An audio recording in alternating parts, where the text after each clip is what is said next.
Saudações, amigos do canal Agartha.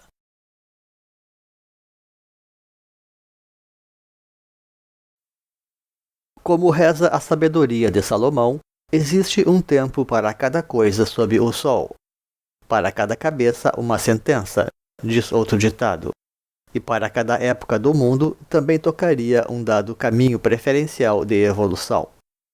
Eis então que a profunda filosofia hindu apresenta os tantras como as escrituras próprias do período final da evolução atual da Terra, chamado Kali Yuga ou Idade Negra, e que seria a era atual do mundo. É disto, pois, que se trata a doutrina que vamos analisar agora, depois da nossa vinheta. Deixe o seu like, inscreva-se, ative o sininho e compartilhe.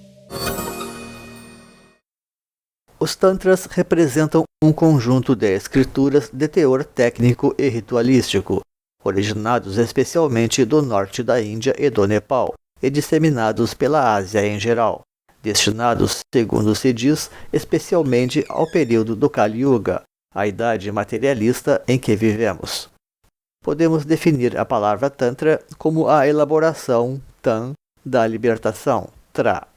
Na prática, definir o tantrismo não é tarefa fácil, por se tratar de uma doutrina basicamente agregadora.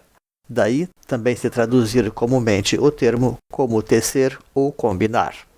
Ainda que a principal combinação em vista refira-se realmente à própria polaridade das coisas, visando assim superar antagonismos. O que não significa que tal coisa não deva se dar por etapas, tal como reza a Tábua de Esmeraldas de Hermes Trismegisto. Algumas análises afirmam que o tantrismo apresenta liberalidade nas suas práticas e costumes.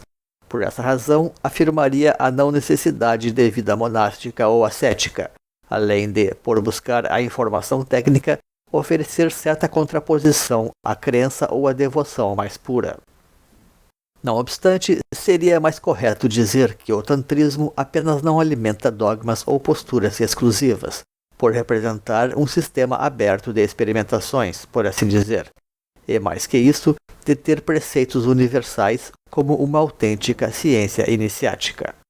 A realidade é que existe ampla liberdade para a combinação de ideias nas doutrinas tântricas, e ao invés de entregar-se cegamente a um corpo doutrinal, o tântrico trata o seu ser como um campo de experimentações, mais ou menos como nas abordagens científicas dos alquimistas. Ocorre que a ciência representa uma das grandes características do Kali Yuga, ou da Idade de Ferro. Hoje se discute muito o conceito filosófico de materialismo. Porém, por detrás de certa ideia de materialismo, também se encontra a importante noção do pragmatismo, do emprego técnico e científico das informações, realizado a partir do discernimento criterioso e imparcial dos fatos. Como disse certo pensador, os filósofos têm se limitado hoje a analisar o mundo, quando deveriam estar preocupados em transformá-lo. E o mesmo se aplica ao nosso mundo interior, porque não basta especular sobre as coisas. É preciso inserir processos criativos para realmente apoderar-nos da nossa essência.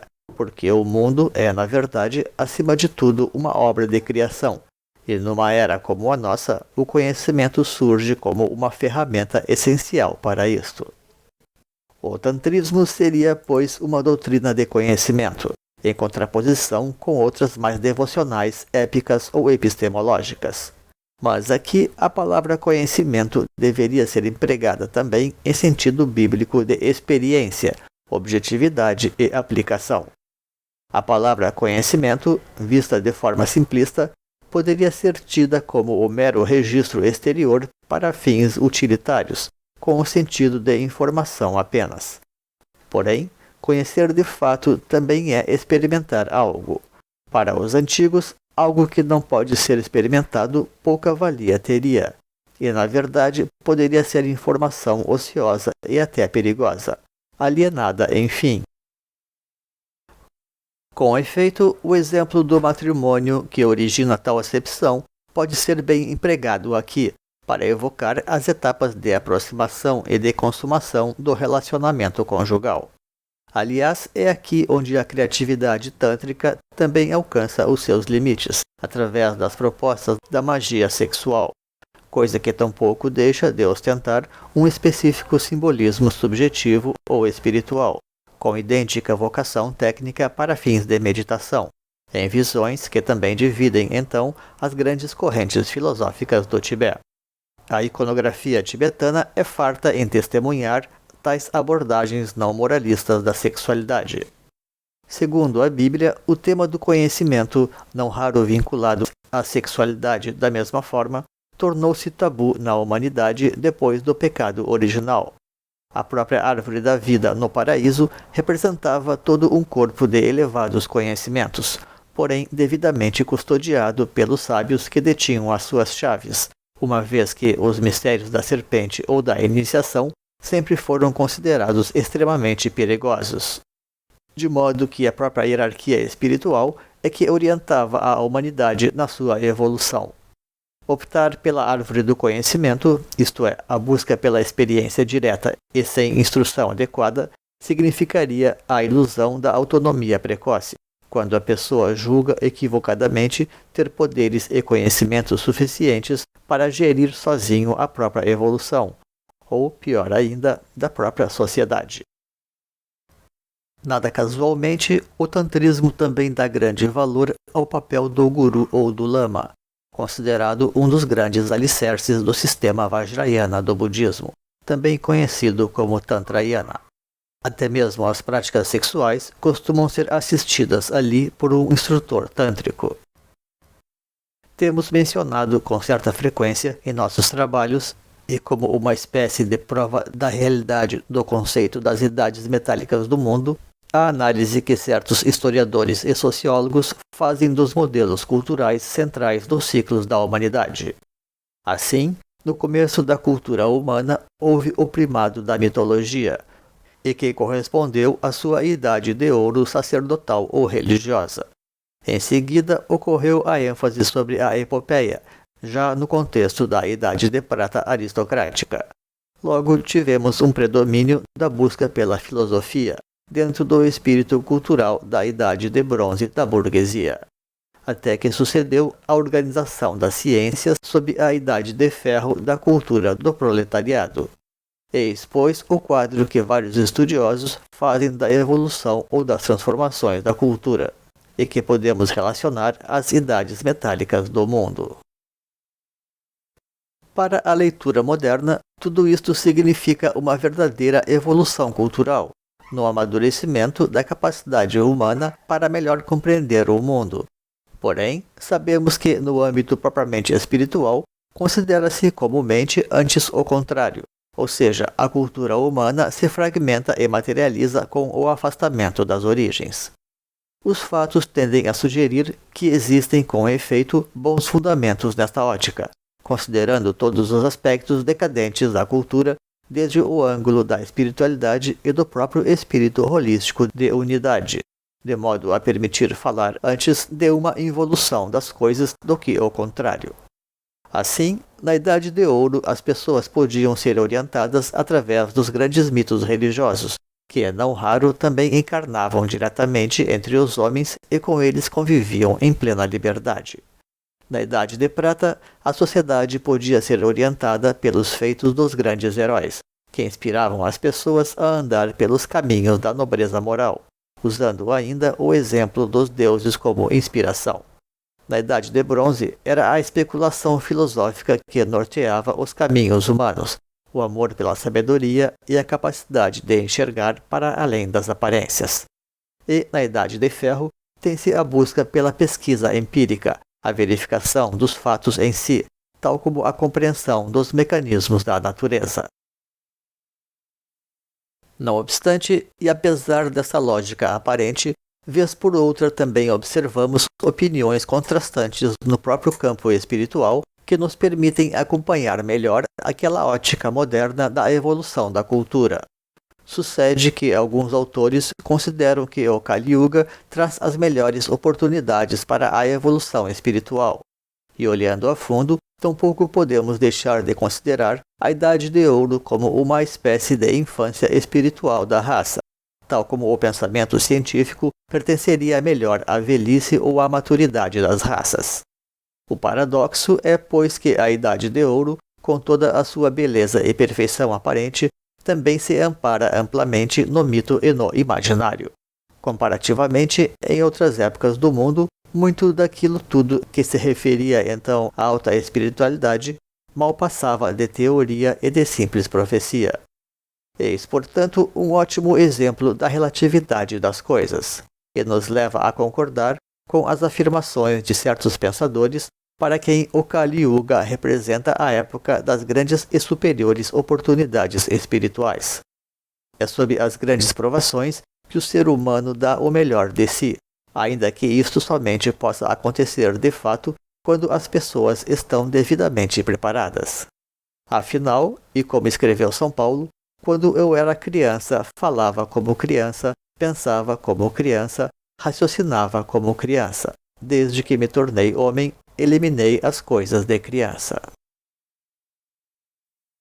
A Idade de Ouro está, pois, muito relacionada a um conceito semelhante ao do noviciado e ao retiro espiritual em lugar belo, seguro e aprazível. Contudo, as condições atuais da humanidade são totalmente opostas a isso, e cada vez mais. Nem por isso devemos, porém, depreciar a experiência espiritual dos mosteiros, semelhante à etapa inicial de Brahmacharya das castas no hinduísmo. O Kali Yuga apenas oferece condições para o homem completar a sua evolução, mas isso não significa que ele não deva, para isso, dar todos os passos regulares no caminho espiritual. E é nesse contexto, precisamente, que também se inserem os Tantras como um recurso adequado à espiritualidade do Kali Yuga, e como uma versão espiritual, neste caso, do próprio espírito científico.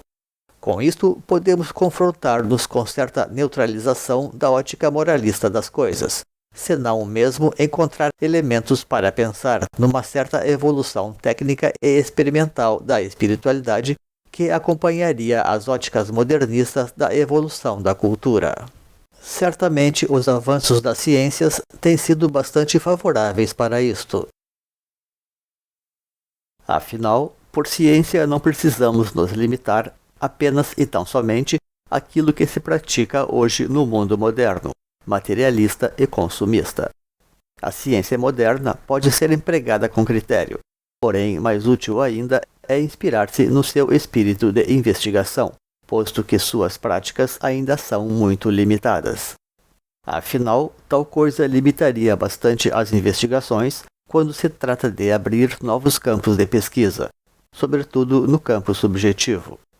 Eis que a ciência sequer possuiria maior capacidade para tal, tocando antes o campo dos valores e da reflexão à própria filosofia. Ou seja, se esta é detentora do domínio dos conteúdos, aquela é idônea na esfera dos fatos. Por sorte, e como reza a tradição sapiencial, o macrocosmo serve de referência para a evolução do microcosmo. Eis que a lei de analogias representa uma das grandes chaves do conhecimento universal, porque permite criar interfaces ágeis entre as diferentes grandezas. E este é um dos grandes recursos da ciência esotérica. Ora, olhando para os tempos antigos, encontramos amplas evidências de muita ciência, inclusive em todas as acepções deste termo. Isso permite dizer ser possível compatibilizar a ciência e a filosofia, tal como todo o resto. Contudo, esta mesma humanidade que tem manifesto um pujante conhecimento, que é a própria raça ária, também representa uma raça avançada no quadro geral das raças, ainda que muita coisa dependia, todavia, nas suas origens, da influência das hierarquias superiores sobre a humanidade. Muito embora se afirme que os Tantras representem uma doutrina tardia do Kali Yuga, ou do final da raça ária, é bastante evidente que muitos dos seus princípios remontem já às origens da raça. Registros arqueológicos têm sido encontrados com técnicas yogis evocativas de muitos preceitos tântricos. O conhecimento das energias da iniciação é coisa deveras antiga, e certamente pertence pelo menos ao período Atlante. Contudo, há também motivos para imaginar que estes conhecimentos eram então muito secretos, de modo que podemos concluir que apenas a sua abertura ou socialização é que tem sido realmente realizada no Kali Yuga. Quando falamos em Tantra no Ocidente, quase sempre vem em mente a magia sexual ou Maithrona. Nada mais ilusório ou senão parcial do que isto. O que representam realmente, então, as escrituras tântricas? Na prática, significa que se busca associar matéria e espiritualidade, porém, valendo-se do artifício de técnicas. Podemos assinalar, por exemplo, certo espelhismo onde os órgãos físicos têm uma contraparte sutil através dos chakras. Os tantras reúnem ritos, ocultismo e magia, como aqueles traduzidos por John Woodroffe no Ocidente, e que se proliferaram tanto no budismo como no hinduísmo, onde são considerados como revelações do deus Shiva. Talvez aquilo que mais merece destaque na filosofia tântrica seja mesmo o seu esoterismo, base para os sistemas de yoga e também de medicina, tal como as mandalas e os calendários esotéricos sobre a evolução humana e a iniciação espiritual, além, é claro, do trato sistemático com mantras. O ocultismo é uma forma de ciência espiritual, tendo em vista compor técnicas de autoaperfeiçoamento. A ciência e a técnica seriam como aspectos refinados do materialismo do Kali Yuga, pois em outras yugas ou idades a intuição tem um papel mais relevante. No simbolismo tântrico central, tem-se a figura de Yabi-um ou Pai-Mãe para representar a unidade da técnica e da sabedoria. Ora, o aspecto mais representativo dos tantras neste caso é precisamente a técnica, já que a sabedoria está muito presente em outras escolas hindus e budistas. E, a bem da verdade, a linha sapiencial, que envolve também o devocional, representa aquela de menor resistência no plano da humanidade, razão pela qual também existe, naturalmente, no hinduísmo e outras religiões, propostas desse teor como resposta aos desafios de Kali Yuga, quando, na verdade, esta é uma tendência mais derivada da própria era de peixes que evolui em paralelo. Ocorre que, na Índia, a teoria dos yugas é bem mais conhecida e popular do que o conhecimento das eras astrológicas, por representar o Manvantara, um conhecimento tradicional daquela cultura, sempre muito citado nas suas escrituras. Mesmo no budismo, a era pisciana deu origem à corrente Mahayana, centralizada no conceito de Bodhisattva, ao passo que o próprio Tantrayana, conhecido também como o budismo esotérico, já possui como referência a imagem do Buda. Sabidamente, a escola tibetana é também cumulativa nesse sentido, agregando os saberes anteriores do budismo. Dentro dos tantras, ao lado das inevitáveis correntes de devoção em torno de várias divindades, a energia emocional é trabalhada também um tanto objetiva ou fisicamente através da citada prática conhecida como Maithrona. Esta magia sexual poderia ser até considerada como um padrão ideal de sexualidade para a raça ária em geral e para a classe dos guerreiros em particular, que é a sua classe social mais característica. E certamente se destaca ademais no Kali Yuga, muito embora existam práticas puramente internas ou meditativas, onde estas polaridades podem chegar a ser trabalhadas até com maior eficácia e segurança. O conhecimento tântrico é muitas vezes considerado perigoso porque ele trata da, por assim dizer, coisa em si. Modo geral, a espiritualidade trabalha com aspectos também gerais das energias, e sem maiores implicações, portanto, com os próprios núcleos de forças. É mais ou menos como a diferença, por exemplo, e para usar uma metáfora, entre manejar uma simples lâmpada e operar diretamente dentro de uma tomada. Não obstante, o trato da coisa em si nem seria assim tão complicada sempre e quando a pessoa soubesse exatamente o que está fazendo e com o que trabalhar. O maior risco está em investir demais em forças já desenvolvidas, o que corresponderia, neste caso, a uma espécie de trabalho com magia negra, por enfatizar energias materiais ou manifestadas, ao invés de ocultas e latentes a serem todavia manifestas. E este seria um dos motivos pelos quais as práticas tântricas muitas vezes resultam misturadas com os caminhos da mão esquerda.